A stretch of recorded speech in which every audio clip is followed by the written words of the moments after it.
Hello learners, welcome to my YouTube channel to the point learning. आज मैं आपके साथ class 12 business study UP board का topic NSCI के उद्देश्य यानी पर्पस ऑफ एनएससीआई डिस्कस करने जा रही हूँ। इससे पहले मैंने इसी चैप्टर से रिलेटेड आपके साथ नेशनल स्टॉक एक्सचेंज क्या होता है, उसका मीनिंग क्या है और उसकी विशेषताएं क्या है वो डिस्कस किया था। तो आज जो नेक्स्ट पार्ट है हमारा वो है इसके उद्देश्य।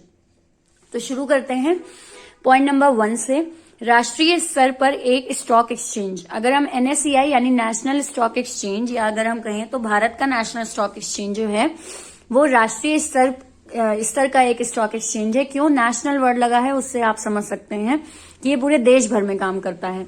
तो एनएससीआई की स्थापना एक मुख्य उद्देश्य राष्ट्रीय स्तर पर एक स्टॉक एक्सचेंज की स्थापना करना है, जो इसकी स्थापना से पूरा हो गया।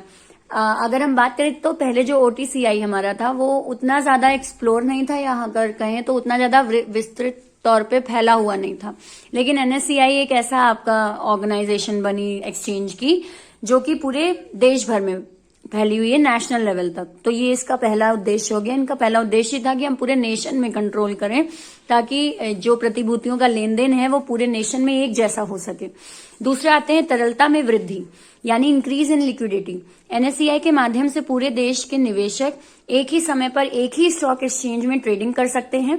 क्योंकि ये नेशनल बेस है, पूरे नेशन में है, तो एक स्टॉक एक्सचेंज में जो शेयर के दाम चल रहे हैं वही बाकी भी स्टॉक एक्सचेंज में वही सेम पूरा पैटर्न फॉलो होगा, सेम तरीके से काम होगा।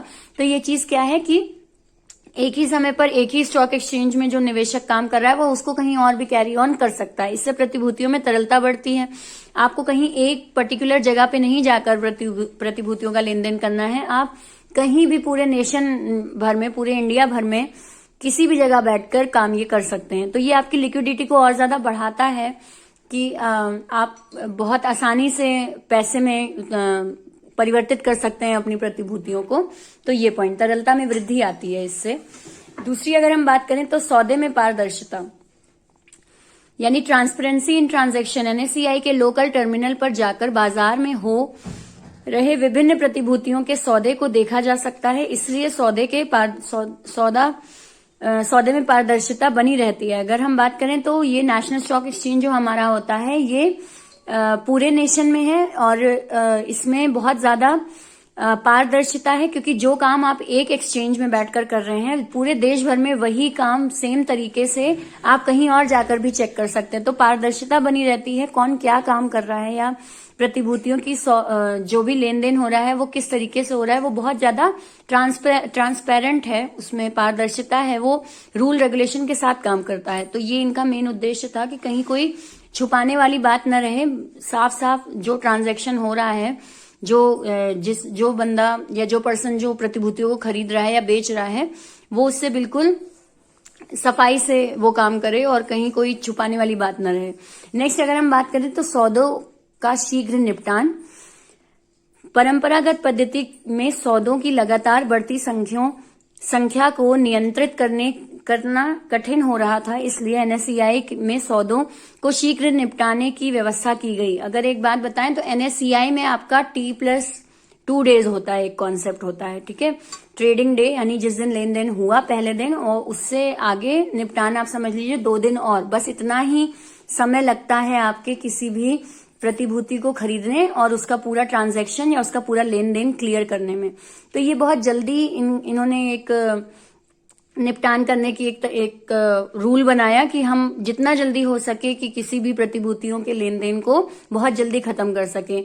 अगर जितना ही लंबा हम रखेंगे, जैसे अगर हम रखेंगे कि आज हमने खरीदा फिर अगले महीने हम उसके बदले शेयर के बदले पैसा दे रहे हैं, तो उतने में कुछ भी गड़बड़ी हो सकती है। तो ये एक चीज की गई एनएससीआई में कि जितनी जल्दी हो सके उतनी जल्दी हम निपटान करें सौदे का। तो ये एक इसमें इनका मेन उद्देश्य रहा। देन आते हैं 5वें पॉइंट पे, अंतर्राष्ट्रीय प्रमापों को पूरा करना। एनएससीआई अंतर्राष्ट्रीय प्रमापों के अनुरूप स्थापित की गई एक आधुनिक स्टॉक एक्सचेंज है। अगर एनएससीआई की बात करें कि ये किस तरीके से काम करता है, इसकी कार्य प्रणाली जो है वो काफी कुछ हमारी बेस है अंतर्राष्ट्रीय बेंचमार्क के हिसाब से, या अगर बात करें तो आपके इंटरनेशनल स्टॉक एक्सचेंज जैसे चलते हैं उनके रूल्स वगैरह को देखकर, उनके रूल्स की मदद वगैरह लेकर उसके जैसा ही बनाने की कोशिश आपकी एनएससीआई की जाती है। तो ये उनके प्रमापों पर मेनली चलता है, इसलिए भी ये इनकी एक अच्छी बात है कि ये अंतर्राष्ट्रीय लेवल पर या एक अंतर्राष्ट्रीय स्टॉक एक्सचेंज को टक्कर देने के लिए काफी ज्यादा वर्क करते हैं, या इनका उद्देश्य ही यही है कि मेनली हम इसको भी ऐसा बनाएं, अपने एनएससीआई को भी ऐसा बनाएं कि ये इंटरनेशनल लेवल पर खड़ा हो सके। दूसरी बात, छठे पॉइंट पर आते हैं, लागत कम करना। यानी एनएससीआई के माध्यम से सौदे करने से व्यवहार की लागत कम होती है।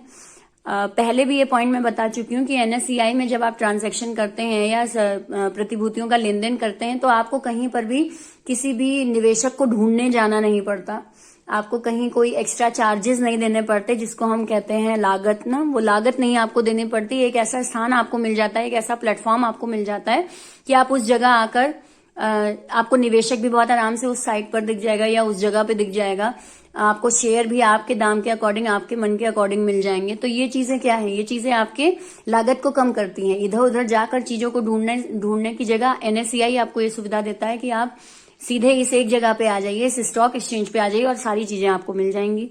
तो ये क्या करता है, लागत कम करता है। सातवें पॉइंट को देखते हैं, समान अवसर प्रदान करना। एनएससीआई संचार नेटवर्क के माध्यम से देश भर में निवेशकों को एक समान रूप से निवेश सुविधाएं प्रदान करता है। नेशनल स्टॉक एक्सचेंज जो होता है उसके अगर आप ध्यान दें तो आपका एक बिजनेस चैनल आता है। अगर उस बिजनेस चैनल को कभी आप खोलें तो उसमें आप देखेंगे कि नीचे एनएसई के लोगो वगैरह बने रहते हैं, उसमें शेयर्स के क्या प्राइस आ रहे हैं, कितने का कौन सा शेयर किस दाम का जा रहा है, ये सारी चीजें लगातार 24 घंटे फ्लैश होती रहती हैं, स्क्रीन पर लगातार चलती रहती हैं। तो ये चीज क्या है, एनएससीआई का इतना स्ट्रांग नेटवर्क है, इतना स्ट्रांग इनका संचार नेटवर्क है कि ये शेयर क्या दाम है, कौन सा शेयर गिर रहा है, या कौन सी कंपनी अच्छा परफॉर्म कर रही है, आगे कौन से शेयर आने वाले हैं, वो किस दाम के हो सकते हैं, ये सारी नॉलेज आपको कहाँ मिल जाती है, न्यूज चैनल देखने भर से मिल जाती है। तो ये सुविधा ये प्रदान करते हैं और इनका उद्देश्य भी इसमें निहित है कि जितना हो सके उतना ज्यादा पारदर्शिता लाएं, जितना हो सके उतना ज्यादा अपने निवेशकों के लिए काम को आसान कर दें कि वो प्रतिभूतियों के लेन देन में बहुत ज्यादा एक्टिव रहें। तो ये उनकी सहायता करना एक तरीके से है कि इनका संचार नेटवर्क बहुत स्ट्रांग रहता है, जो कि आपको टीवी वगैरह पे दिख ही जाएगा। अक्सर आपके नॉर्मल न्यूज चैनल में भी हेडिंग आती है कि स्टॉक एक्सचेंज के प्राइस या इस कंपनी के शेयर प्राइस अप जा रहे हैं या डाउन जा रहे हैं। तो वो चीज क्या है कि एनएससीआई उसको फॉलो करवाता है कि ऐसा ऐसा करना है, आपको ये फ्लैश करना है न्यूज। तो वो चीज, तो कॉमन फैसिलिटीज भी ये बहुत ज्यादा देते हैं, ठीक, समान अवसर प्रदान करते हैं ताकि निवेशक को आसानी रहे किसी भी प्रतिभूति के लेन देन के लिए।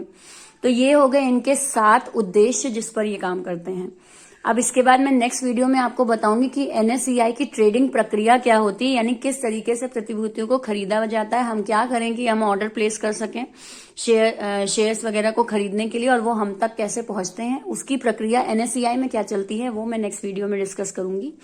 आई होप आपको यहाँ तक समझ में आया हो। अगर आपको कोई भी क्वेरी है, कोई भी आपका सवाल है, तो आप कमेंट सेक्शन में जरूर लिखिए उसे। और अगर मेरे चैनल को सब्सक्राइब नहीं किया है तो सब्सक्राइब कर लीजिए, क्योंकि यहाँ मैं आपको इस सब्जेक्ट से रिलेटेड, बिजनेस स्टडी से रिलेटेड सारे वीडियोस प्रोवाइड करूंगी अलग अलग टॉपिक्स के। और इससे पहले जो मैंने टॉपिक इस चैप्टर के डिस्कस किए हैं उसका लिंक भी आपको मेरे डिस्क्रिप्शन बॉक्स में दिख जाएगा। तो आप उस लिंक पर क्लिक करके भी हर एक वीडियो इस चैप्टर से रिलेटेड, जो आपका स्कंद विपरी चैप्टर है, इससे रिलेटेड आपको सारे वीडियो वहां पे मिल जाएंगे। बाकी अगर वीडियो अच्छा लगा हो तो लाइक का बटन जरूर क्लिक करें, मेरे चैनल को बाकी अपने साथ के दोस्तों में शेयर करें ताकि आपके जो बोर्ड आ रहे हैं वो ज्यादा अच्छे हो सके, आप टॉपिक को अच्छे से समझ सकें। Thank you and have a nice day.